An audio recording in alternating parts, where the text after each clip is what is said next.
It's been over 20 years, and I still hear his voice. Not loud, not screaming, just soft, like a whisper through the trees, almost like he didn't want to be found. People talk about things they can't forget. Some talk about war, others about lost love. Me? It's that boy, 7 years old, face all muddy, eyes too quiet for his age. I found him deep in the woods up near Millinocket. Storm rolling in, sun going down. He should have been scared, should have cried or clung to me. But he just stood there, looking at me like I wasn't the first thing he saw out there, like he'd already seen something worse. I carried him out, told everyone he was fine, and he was, physically. But what happened back there, what he said to me, I never told a soul. My name's Ray Carter. I was a Maine state trooper for 30 years. I'm 72 now. Been retired for, going on 12 years. I live just outside Bangor. Quiet place, small house. Got a screened-in porch where I sit most mornings with a mug of black coffee. My knees are bad. My back's worse. But I'm still breathing. Still here. That counts for something, I guess. I never remarried. Had one marriage back in the 80s. Didn't last. This job, it takes a toll, especially on the people waiting at home. She got tired of the long nights, the late calls, the silence when I came back from certain scenes. I don't blame her. Not really. I never had kids. I used to think that was just how life turned out. But as I got older, I started to wonder if maybe I kept myself from it. Some part of me knew I wasn't built for softness. Not after everything I saw out there. I joined the force in '74. Different world back then. No GPS, no fancy gear, just a radio, a flashlight, and your gut. I liked it that way. There's something about relying on instinct, on knowing your land, knowing your people. I was good at that. They used to say, if someone's lost out there, send Ray. I had a feel for the woods, still do. The forest up north. It's not just trees. It breathes. It holds on to things. Sometimes it gives them back. Sometimes it doesn't.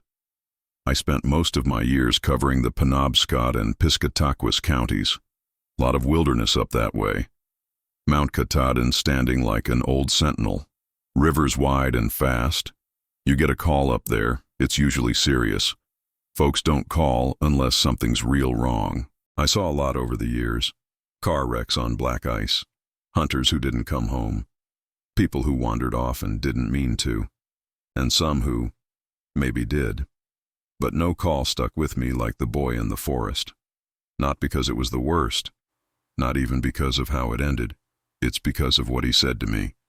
Because of what I chose not to do after. But I'll get to that. I wasn't a hero.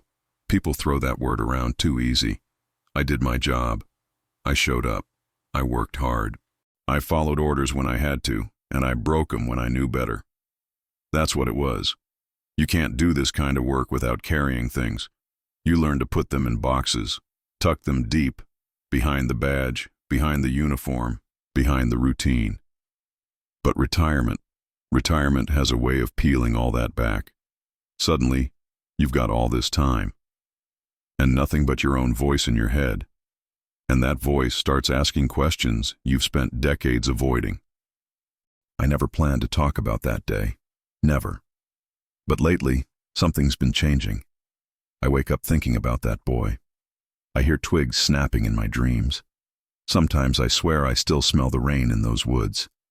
I don't know if it's guilt or something else. All I know is I'm tired of holding it in. Back in '99, when this all happened, I was 50. Still strong, still sharp. Folks said I had a sixth sense for where to search. I'd led dozens of search and rescue operations by then. Missing hikers, elderly folks with dementia, the occasional runaway teen. But this one felt different from the start. I remember the call came through late afternoon. Family camping trip near Millinocket. Kid wandered off chasing something. Bird, rabbit, no one was sure. Storm was moving in fast, temperatures were dropping, and daylight was fading quicker than anyone liked. I grabbed my pack, my map, and drove up alone. Standard procedure? Not really. But again, Ray knew those woods, and time was everything. We had maybe 5 hours before it got real cold, maybe 10 before the rain turned to something worse. And out there, in that dense forest, 5 hours can be a lifetime. I'll stop here. That's who I am, or who I was. The rest, the part I never told anyone. That's what I'm finally ready to talk about. Back then, life was different. I was 50 years old, still wearing the uniform, still carrying the badge, still waking up before the sun and driving out into the cold. It was 1999. I'd been with the Maine State Police for 25 years by then, had seen more than most men see in a lifetime, and I still had 5 years to go before retirement. My patrol area stretched all the way up through Penobscot County, past Millinocket, into Baxter State Park, and around the edges of the 100-mile wilderness. It's thick out there, raw old land, trees that have stood longer than any of us, rivers that'll swallow a man in silence. I used to say I knew those woods better than I knew myself, and it was true. I knew the way sound carried through the trees. I knew what a fresh track looked like after rain. I knew the difference between a bobcat print and a child's sneaker. That was my world. I wasn't the kind of trooper who sat behind a desk. I kept to the field, always did. Didn't trust computers, never liked paperwork. But give me a compass and a map, and I'd find whoever you lost. That's why they called me when someone went missing. Didn't matter if it was day or night, sunny or snowing. They knew I'd go, and I always went alone if I could. Not because I didn't trust others, but because the forest talks, and it's hard to hear her when there's too many boots on the ground. Most of my days started the same. Coffee in a thermos, logbook in the seat beside me, cruiser full of gear. I'd drive the back roads, check in on cabins, talk to the locals. Sometimes I wouldn't see another person for hours. Just deer, the occasional moose, maybe a bald eagle if I was lucky. I liked it that way. People think police work is all adrenaline and danger, but for me, it was quiet. Lonely, yeah, but peaceful too. Out there, things made sense. There was a rhythm to it. You followed the signs, you trusted your gut, and you never turned your back on the woods. I had a good crew back then, guys I trusted. We weren't the kind to talk feelings or open up about the job, but when the call came, we moved like clockwork. Everyone had a role. Everyone showed up. We'd all seen things. Hell, we'd buried things. But we never talked about it. We just kept going. I remember one time, maybe 2 years before the boy, we pulled a man out of the river near East Millinocket. He'd been missing 3 days. When we found him, his face was half gone, taken by the current or something else. One of the rookies puked right there on the rocks. I just stared at him and said, "Welcome to the job." Not proud of that, but it's the truth. You stop reacting after a while. That's the part they don't tell you. The job doesn't just change your habits, it changes your wiring. I could walk into a scene with blood on the walls and not flinch, but show me a lost kid's backpack lying in the mud, and my throat would tighten. There's something about innocence being out of place. You see a toy where it shouldn't be, a shoe too small for an adult trail. It gets to you. It always got to me. I wasn't religious, still ain't, but there were moments out there, moments that felt bigger than me. When the wind would shift just right, or a crow would call at the exact second I was about to turn back. Call it instinct, call it luck. But I believed the woods knew who belonged, and who didn't, and I always felt like I did. That's why that boy. Why what happened that day? It messed with me. Because for the first time in all those years, I felt like I was the one who didn't belong. You do this job long enough, you start to carry ghosts.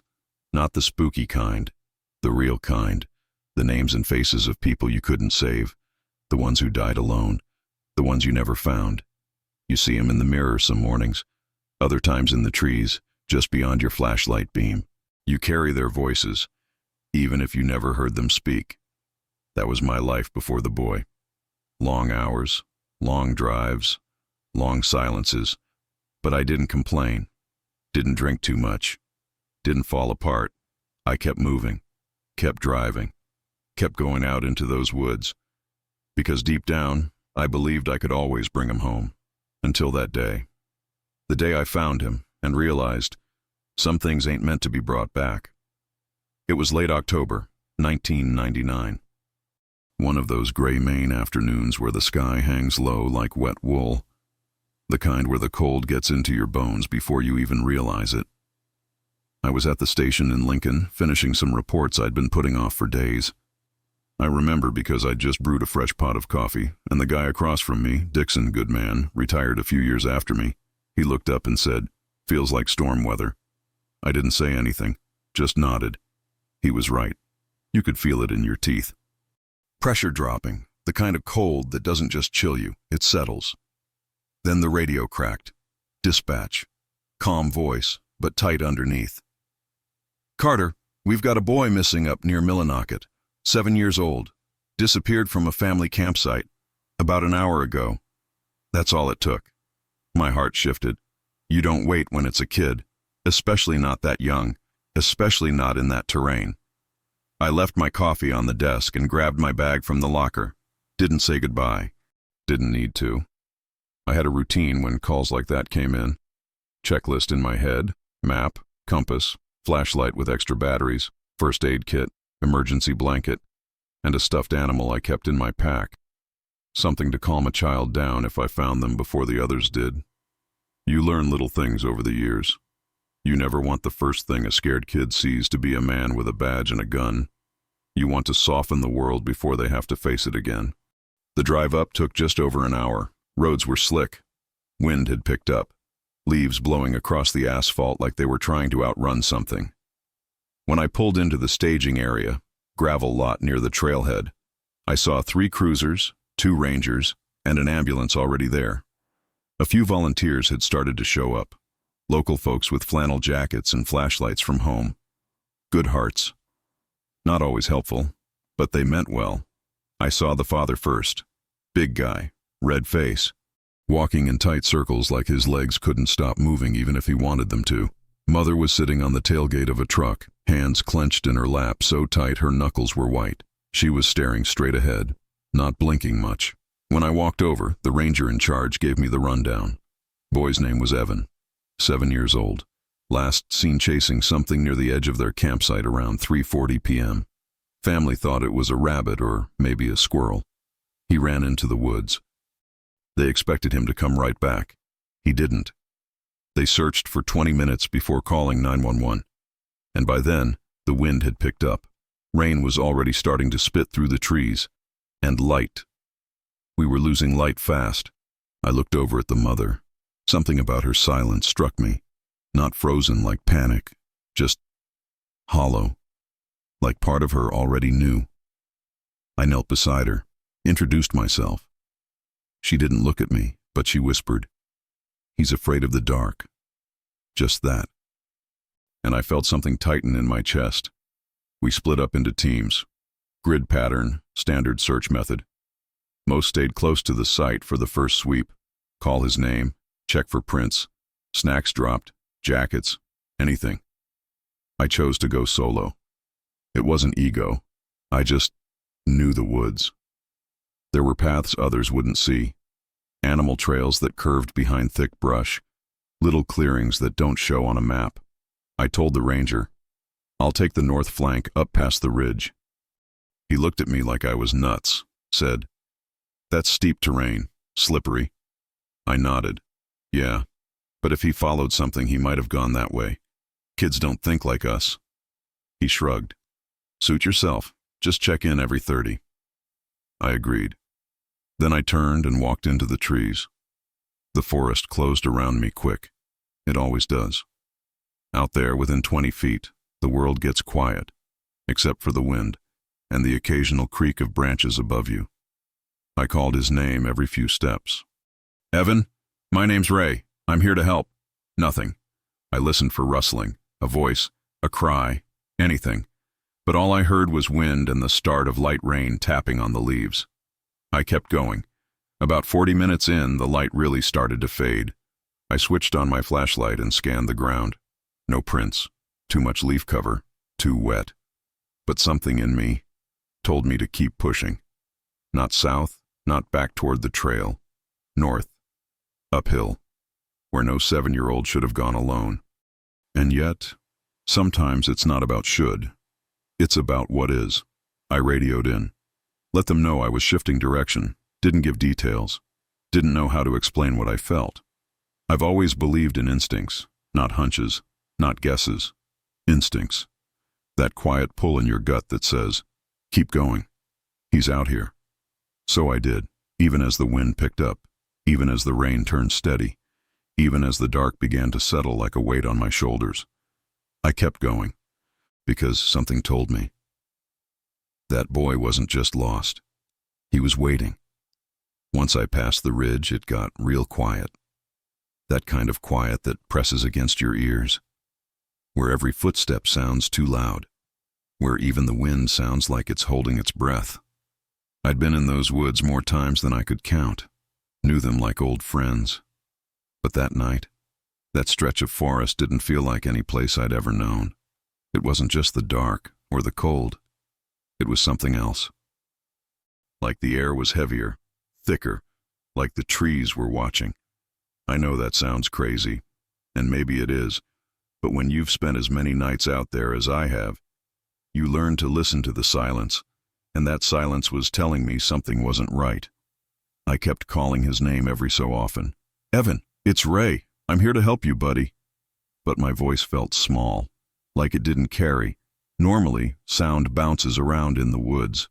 You can hear your own echo come back at you. But that night it was like my words just disappeared, swallowed up. That's when I started to feel it. That tightness in my chest.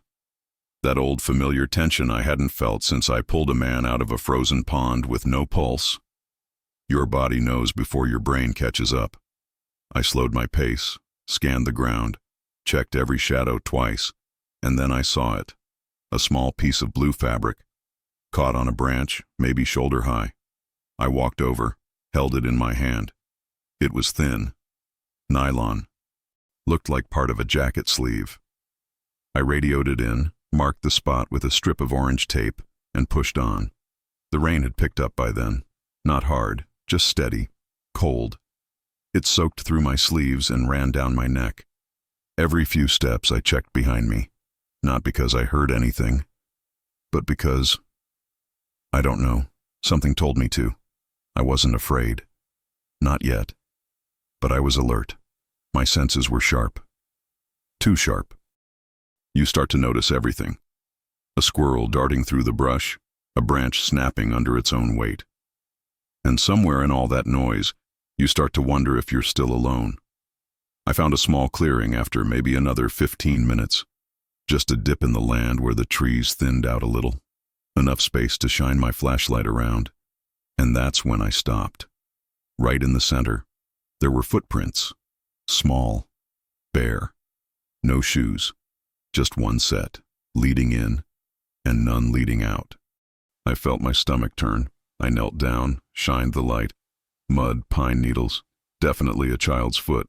And the print was fresh, edges sharp. Hadn't been there long. But what hit me, what really stuck in my throat, was the fact that there were no other signs. No dragging, no stumble.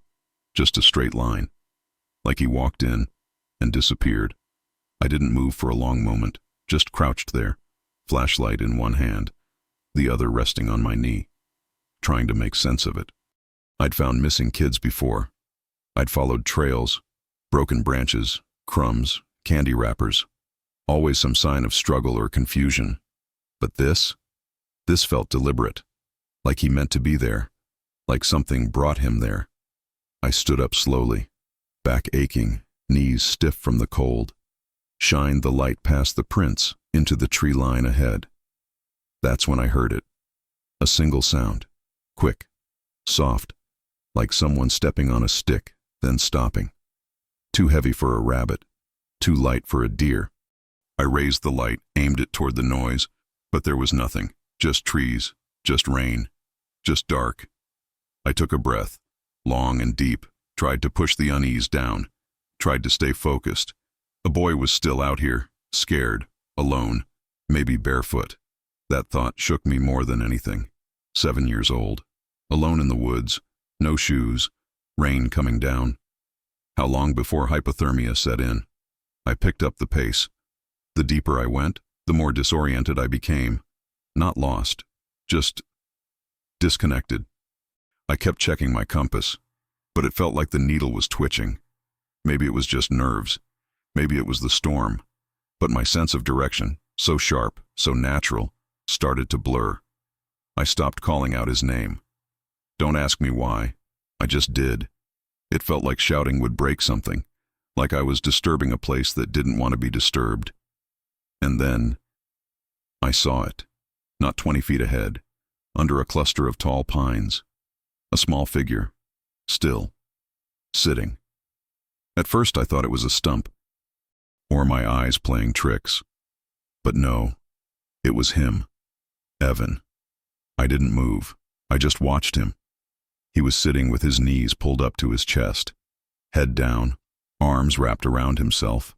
He wasn't shivering, he wasn't crying, he wasn't even looking up, just sitting in the middle of nowhere, soaked to the bone, still, and something in my gut just dropped. That's when I knew this wasn't going to be like the others. I stood there for what felt like forever, looking at him, so small, so still. The rain kept falling, cold drops sliding down my face, into my collar, soaking my shirt. But I didn't move.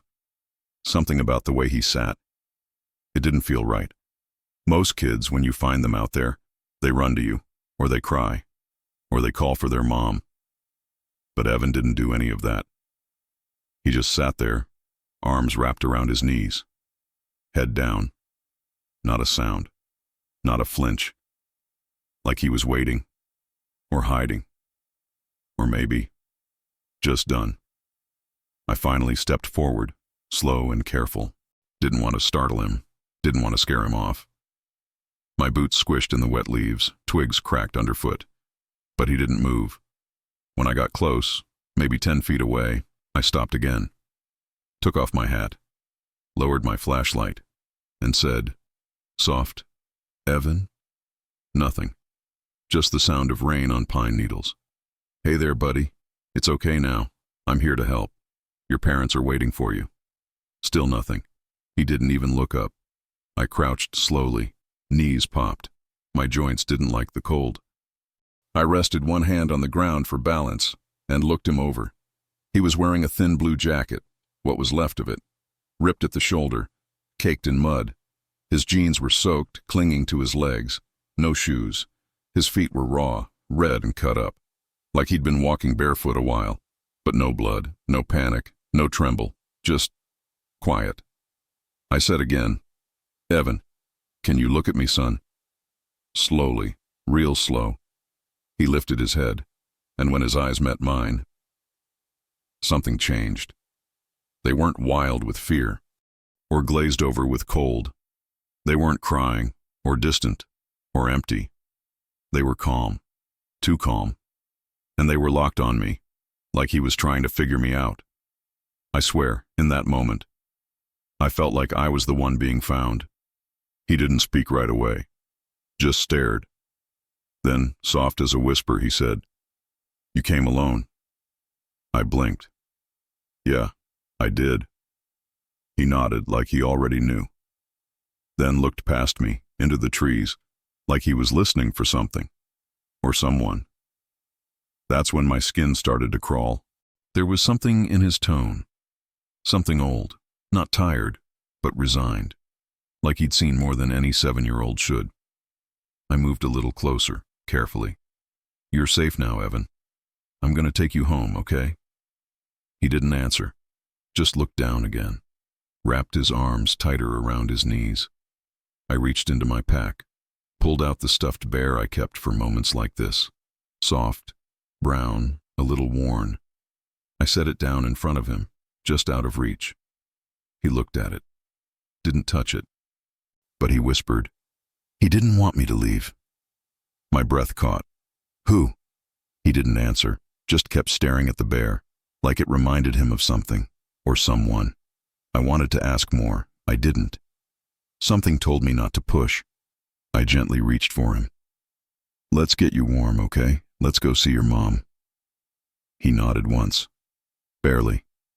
Then let me lift him. He was light. Too light. Like he hadn't eaten in days. But his arms wrapped around my neck tight. Like a child. And for a moment, just a moment, I felt relief. Like maybe it was over. Like I'd done my job. But then he leaned in close, right by my ear, and he whispered, "Don't look behind us." I froze. Not because I believed there was something there, but because of the way he said it. So quiet, so serious. Like a warning, like a fact. I didn't look. Not then. I just stood up, held him tighter, and started walking back, one step at a time. I didn't ask any more questions. He didn't say another word. We moved through the trees like ghosts. Just the two of us, surrounded by the dark. And I couldn't shake the feeling that something had watched us go. Something that let him leave. Something that didn't follow. I radioed in when I got close enough for signal. Told them I had him, alive, safe. Didn't mention the footprints. Didn't mention what he said. Didn't mention the eyes. By the time we reached the trailhead, the whole area was lit up.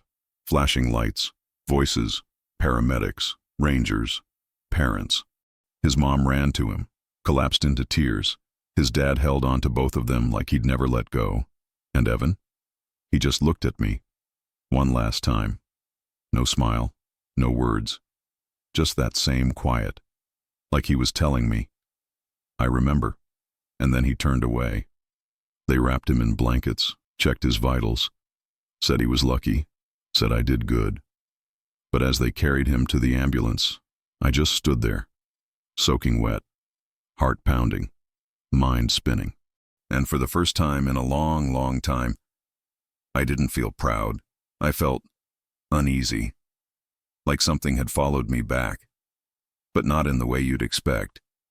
It followed me on the inside. There's a part of that night I've never told anyone. Not my sergeant. Not the other troopers. Not the ranger who shook my hand when I came out of the woods. Not even my wife. Back when we were still married. And I sure as hell didn't write it in the report. It wasn't just about what the boy said. It wasn't just the way he looked at me. It was something that happened before I picked him up. Something I saw. Something I felt. And if I'm being honest, something I didn't understand, even then. I told you how I saw him, right? Sitting under that pine, arms around his knees. So still. But what I left out was what happened right before that. The reason I stopped. I was maybe 20, 25 feet away. I could see his shape, even in the dark. Could tell it was a kid.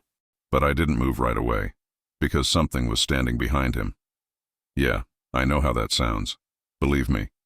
But I saw it, even if I don't know what it was. A shape. Tall. Still. No face. No features. Just a dark outline between the trees. Almost like a man. But not quite. Too thin. Too long. Not moving. Just there. And Evan. He wasn't looking at it. He was facing forward. Quiet. Like he already knew it was there. Like they'd been sitting together. I blinked. Just 1 second. And when I looked again, it was gone. No sound. No movement. Just gone. I told myself it was a trick of the light. The shadows. Rain in my eyes. My own nerves playing with me. But deep down, I knew better. That's why when I finally stepped toward him, I kept my hand on my holster. I didn't draw. Didn't want to scare him. But I was ready. Ready for something I couldn't name. And when he looked up at me, when he said, "You came alone," I swear it was like he knew exactly what I saw. And when he whispered, he didn't want me to leave. I got chills I couldn't shake for days. Still get them sometimes. That's why I didn't put it in the report. What would I say? Saw a shadow in the woods? Kid said something strange? They'd laugh. Call me tired. Tell me I was seeing things. Hell, maybe I was. But even now, 20 years later, when I close my eyes, I still see it. That shape. Still. Silent. Watching. And there's more. One detail I've never said out loud.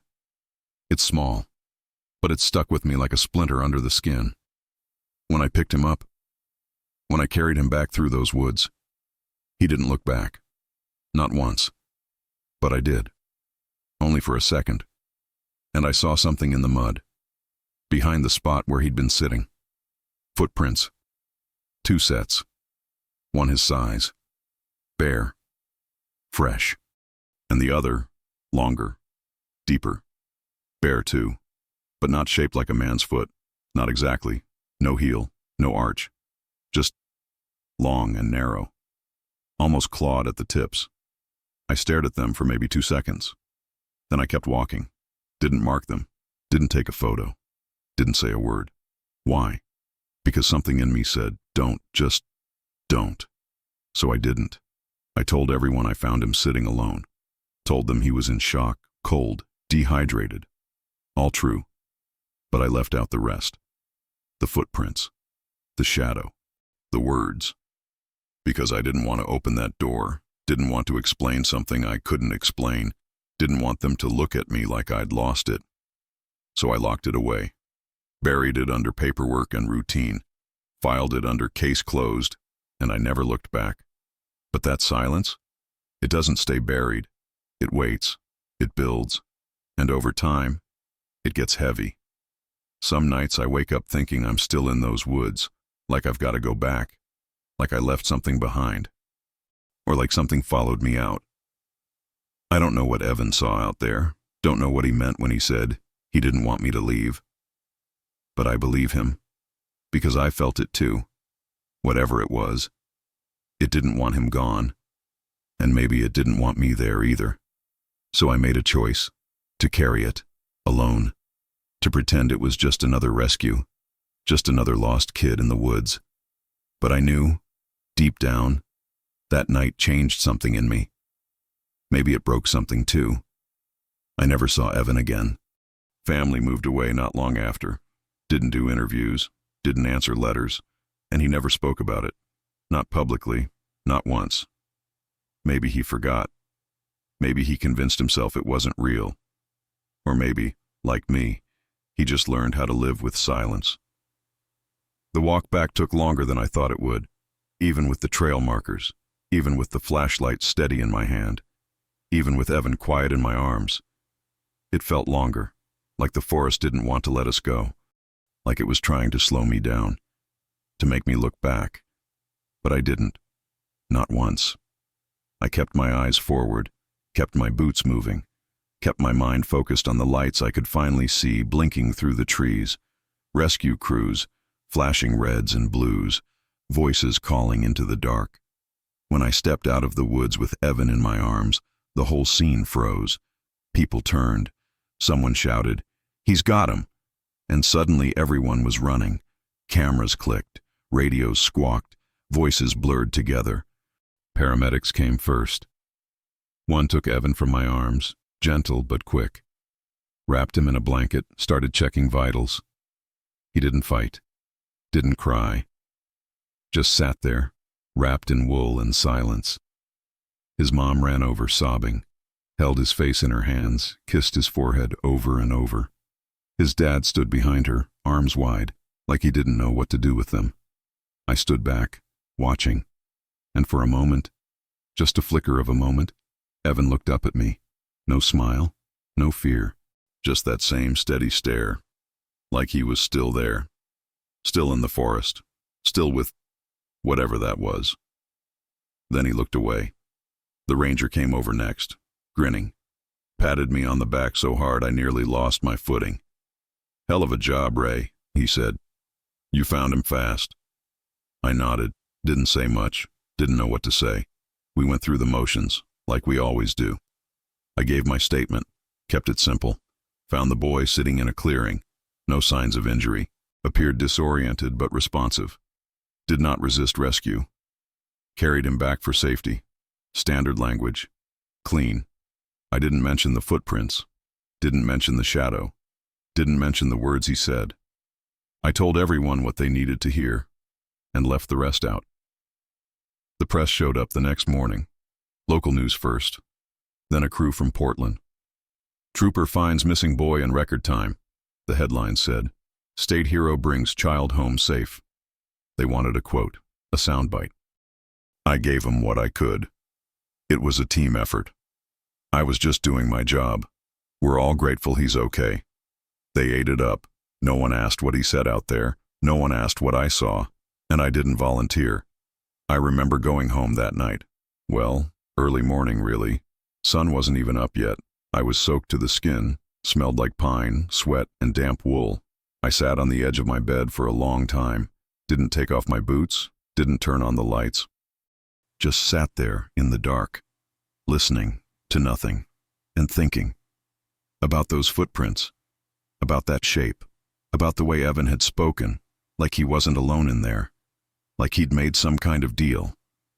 For days after, I kept waiting for someone to bring it up. A question from the captain, a whisper from one of the rangers, anything. But it never came. Everyone was just glad it ended well. A missing kid, found safe. That was rare enough. They wanted to celebrate it. Close the file, move on. And so, I let them. I saw the boy's parents once more about a week later. They came to the station to thank me. Brought a pie. Pumpkin, I think. Store-bought, but they meant well. The mother hugged me. Her hands shook the whole time. The father offered a handshake, gripped mine too tight. Neither one looked me in the eye for more than a second. They didn't ask what Evan said, didn't ask where I found him, and I didn't offer. I think maybe, deep down, they didn't want to know. A month later they moved, left Maine entirely.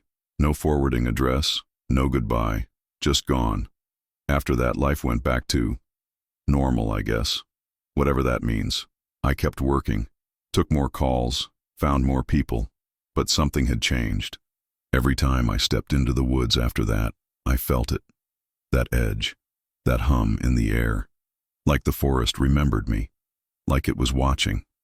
I started sleeping with the light on, only for a while, but still. First time since the academy.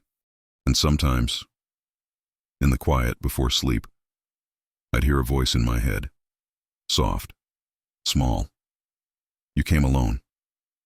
I never told anyone. Not a soul. Didn't want the questions. Didn't want the looks. Didn't want to say the words out loud, because saying them makes it real. And I wasn't sure I could live with that. So I kept the silence. Folded it into my uniform. Tucked it behind my badge. Carried it on every shift. And no one ever noticed. No one ever asked. Not once. But time wears down even the strongest walls. And now, all these years later, with the uniform packed away, the badge in a drawer, and nothing but memories to keep me company, the silence feels heavier, like it's asking to be heard. You'd think time would wear it down, that memories fade like old photographs in the sun. But this one got sharper. Some things you carry so long they stop being memories. They turn into parts of you. Bones, tendons, the way you walk, the way you breathe. Evan became that for me. Not the boy himself, not his name, not even his face really, but that moment, that feeling of being in those woods, of knowing I wasn't alone, of choosing to keep quiet. That's what never left me. I'm 72 now, live alone. House just outside Bangor. 2-bedroom, single level, front porch with a rocking chair, old yellow lab named Tucker who doesn't hear so well anymore. It's quiet here. I fish sometimes, watch the weather. Still take the truck out once a week just to feel the road again. But mostly, I sit and think. I've had people ask me, don't you miss the job? And the truth is, yeah, I do. But not for the reasons folks think. It's not the uniform, not the sirens, not the sense of authority. It's the purpose, the motion, the knowing that someone, somewhere, might need you, might be waiting, might be scared. And you could be the one to bring them home. That meant something to me. Still does. But the boy, Evan, that call made me question everything I thought I knew about what home even meant. Sometimes I wonder where he is now. He'd be 28, maybe 29. A grown man, maybe married, maybe with kids of his own.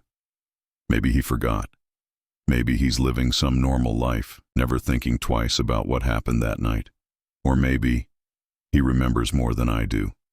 Maybe he hears the same voice in the dark. I've thought about looking him up, finding out where he ended up. Just to see, just to know. But something holds me back. Not fear, respect. If he buried it, who am I to dig it up? If he found peace, who am I to pull him back into that forest? No, I'll let him be. But I hope he's okay. God, I hope he's okay. There are nights I still wake up gasping. Not from dreams. Not always. Sometimes it's just the feeling. The pressure. The silence. That presence I felt that night. It's like a weight in my chest. Like the woods are still with me. Watching. Waiting. There was one night, maybe a year after I retired, I went for a walk in the back field. Moon was out, sky real clear, you could see every star. And I heard something, not loud, just a rustle in the trees. Could have been anything, a deer, a raccoon, but in that moment I felt it again. That same stillness, that same pressure behind my eyes. Like something had turned its face toward me and was waiting to see what I'd do. I turned around, walked back inside, locked the door. Didn't sleep that night. You tell yourself you imagined it. You tell yourself it was just stress, or fear, or the dark playing tricks. And maybe it was. But that doesn't make it go away. And silence? Silence is a living thing. It grows. People ask why I never wrote a book, said I must have had stories. And yeah, I've got stories, but I only ever needed to tell one. This one, the one that never let go.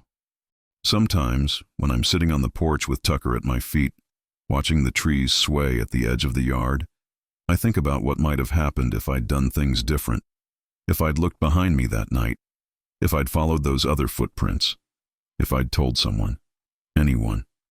Would it have changed anything? Would it have helped? Or would it have only spread the weight around? I don't have the answers. Never did. I just have the memory of a boy in the woods and a voice that said, "You came alone." And maybe that's the part that still haunts me. Not what I saw, not what I didn't do, but the knowing, deep in my bones, that something was waiting for him. And when I came, it let him go. Not because of who I was, not because I deserved it, but because I came alone. I don't know why I'm telling this now. Maybe because I'm old. Maybe because I'm tired. Maybe because I don't want to take it with me when I go. You carry something long enough, it starts to carve into you, little by little, until you can't tell where it ends, and you begin. That night in the forest, the boy, the voice, the choice I made to stay quiet, it became part of me, and I've lived with it, every day, for over 20 years. Some days it feels like it happened last week. Other days it feels like another lifetime. But it never really goes away. And I guess, if there's anyone out there listening, if there's anyone watching this who's ever felt like they were the only one who saw something, who felt something they couldn't explain, you're not alone. I get it. I don't need anyone to believe me. Wasn't why I decided to talk. Truth is, I don't even know if I believe it sometimes. But I know what I felt. I know what I saw. And I know I made a choice to leave part of it buried. That's on me. That's mine. I think we all have something like that. Something we don't talk about. A night, a moment, a silence we never broke. And over time, it grows. Not louder, but heavier. Some folks carry it in their sleep. Some in their marriages. Some carry it behind a smile. Me, I carried it in the woods, in every tree I passed, every branch that creaked just wrong. And now, in the quiet of retirement, it comes back, more often than I'd like to admit. There's something about growing old that makes you soft in the places you used to keep locked up.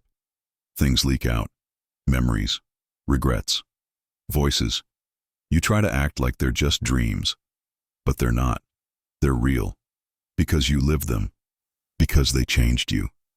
And maybe someone else out there needs to hear it. So if you're watching this, and you've got something heavy on your chest, some story you buried deep because you thought no one would understand, I'm not here to tell you what to do. I'm not here to give advice. But I'll say this.